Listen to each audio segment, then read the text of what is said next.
I'm Tiger Height, and I'm here to make WWE Smackdown and Pro Wrestling majestic again. Overall, the show was pretty enjoyable. That one spot was absolutely terrifying, but we'll come into it. And to be honest with you, the whole main event scene in SmackDown is getting a little stale. I really want this Royal Rumble to happen because something has got to give. So this match was supposed to happen. This was going to be our opener, Grayson Waller and Cameron Grimes, but the Bloodline attacked Cameron during his entrance, essentially, and destroyed him. This match did not happen, and then they cut a promo, which was this right here. And essentially what Paul Heyman was saying is that they're going to cause havoc and destruction because of the four-way match that was announced for the Royal Rumble by Nick Aldis, who in this picture looks totally disinterested in life.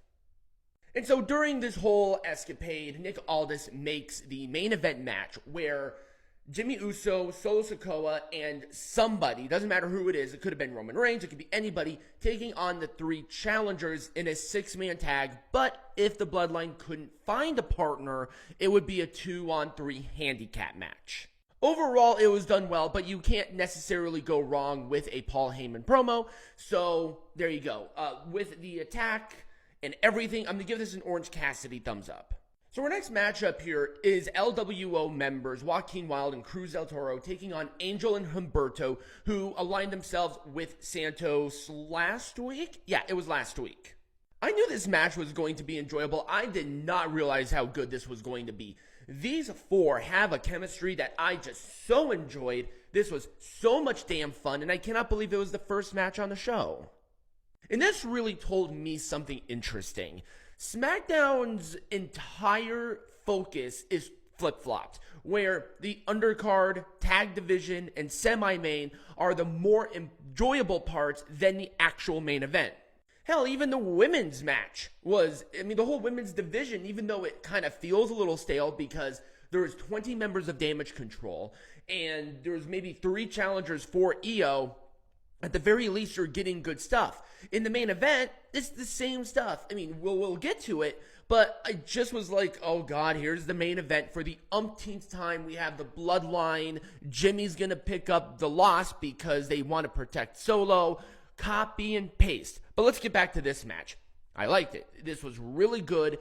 I wonder what they're going to be calling Santos Escobar's group. I have a couple of ideas. They could go back to Legado del Fantasma. I think Santos said the real Phantasma or something like that, and I kind of like that. Or it was the true Legado. I just can't remember what he really said. They'll probably pick something up. But anyway, it was a roll-up with rope, so shenanigans for Angel and Humberto to win. They needed the win, too. They just re-debuted here, and a loss would have hurt them more than helped them. So I'll give it a full thumbs up. I did really like this match. It exceeded my expectations, and I liked the finish. All right, I brought up the women's division, so let's bring it up. Bayley and Bianca Belair. We've seen this match a dozen times, and I'm just sitting there, I'm like, oh God, not again. It's going to be copy and paste. But they did a bit of a twist, which I did enjoy. They gave this match a lot of time, which I was so happy about because they needed it. It's so much easier to tell a story with a longer period of time than not. You don't want to cram a 10-minute match into 2 minutes. What I liked here is that Bayley was trying to incentivize the rest of Damage Control to attack Bianca Belair, but they didn't. At no point did any of the members of Damage Control touch Bianca at all. And I thought that was kind of interesting. Once again, they're sowing the seeds. They're planting those seeds for that turn, for Bayley to win the Royal Rumble, and then they turn on Bayley, the rest of Damage Control, and then we have Bayley and EO at Mania. It just is the most logical match that you can do for the WWE Women's Champion right now. Anyway, it was KOD for Bianca to win. I really liked the match. The story told was good. They're continuing to tease the split, and I'm going to give this a full thumbs up with everything said in mind. All right, up next was Bobby Lashley and the Street Profits. No bones about it. No pop in circumstance. They're in the ring. They call out Karrion and AOP. And they have a name. The faction, Karrion Kross and AOP, have a name. The Final Testament. I love it. It goes so well with everything around their aura, their character work, even what they call themselves outside of it, where Karrion is the judger, the enforcers are Ankam and Razor, and then I can't remember what they called Paul Ellering, like the ultimate evil mastermind or something. So them being called the Last Testament is a really good name, super solid. But what about Bobby Lashley and the Street Profits? They've literally been together for months, and they still don't have an official faction name.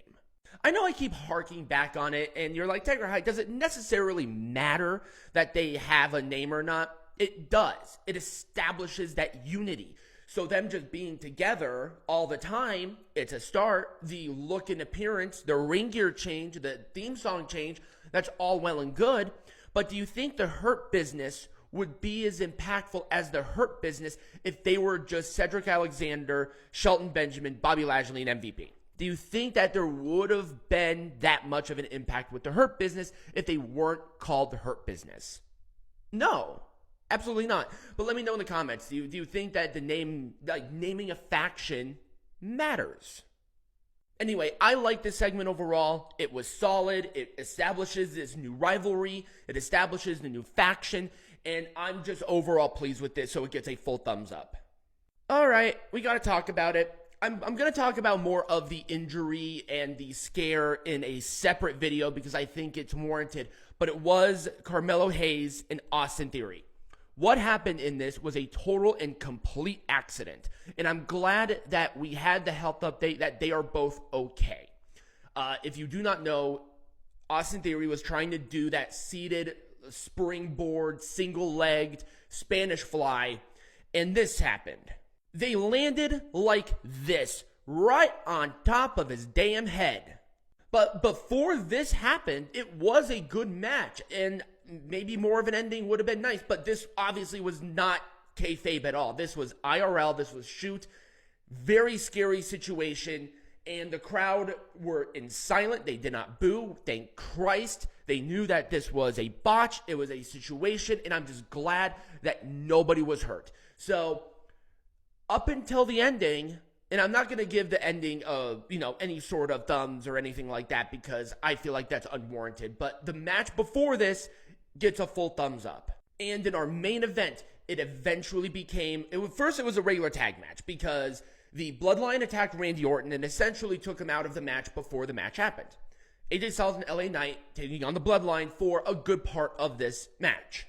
But finally, Randy Orton did come out, hitting the RKO on Jimmy Uso for the 20th goddamn time for the victory. I get it. It's fun and they want to protect Solo. But does that mean that we have to sacrifice Jimmy Uso for that greater good?